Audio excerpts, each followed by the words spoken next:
আপনারা আপনাদের সাথে বারবার প্রতি সপ্তাহে মোটামুটি আমাদের একটা বিষয় নিয়ে কথা বলতে হয়, সেটা হলো সাইবার অ্যাটাক নিয়ে।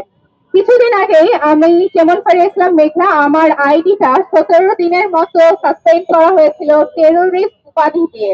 এরপরে সেটা থেকে আবার আসলো বিভিন্ন রকমের স্ল্যাগ শেমিং এর ক্ষেত্রে, তারপর আসলো আবার আরেকটা, একটা কোনো রকমের স্টেটমেন্ট এক রকমের দেয়া হলে সেটা আরেক রকমের স্টেটমেন্ট দেয়া হয়। তো এইটা শুধু যে আমার জন্য ক্ষতিকর সেটা তো আমার জন্য না, আপনারা যারা সাংবাদিকরা আছেন, আপনাদের যে মিডিয়া হাউস গুলো আছে, সেই মিডিয়া হাউস গুলো আসলে প্রশ্নবিদ্ধ হয় যে আসলে আপনারা কি সংবাদ প্রকাশ করেন। আমি গত সপ্তাহে একটি মামলা করতে গিয়েছিলাম, সেখানে আমি খুব অবাক হয়ে দেখলাম যে জিডি করেছে বাংলাদেশের 1700+ জিডি করা হয়েছে, এবং তারা খুব গর্ব করে বলে যে 1700+ জিডি করার পরেও তাদের নাকি কোনো কিছু হয় না।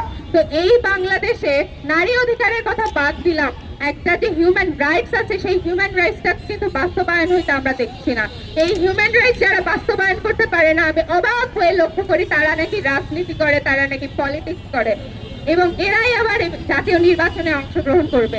যারা বাংলাদেশের মানুষের হিউম্যান রাইটস, সেই বেসিক রাইটস গুলো আছে সেগুলা, সেই রাইটস গুলোকে ফুলফিল করতে পারে না, তারা আবার জাতীয় নির্বাচনে অংশগ্রহণ করবে এবং তারা আবার সেই দেশ তাদেরকে আবার মেনে নিবে। বিষয়গুলো আসলে খুবই অপ্রাসঙ্গিক।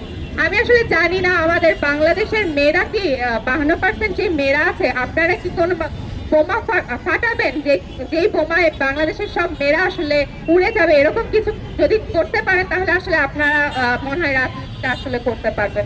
এছাড়া আসলে রাজনীতির যে করবেন হিউম্যান রাইটস গুলো যেগুলো ফুলফিল করতে পারে না, আপনারা কি রাজনীতি করবেন আমার আসলে বোধগম্য হয়।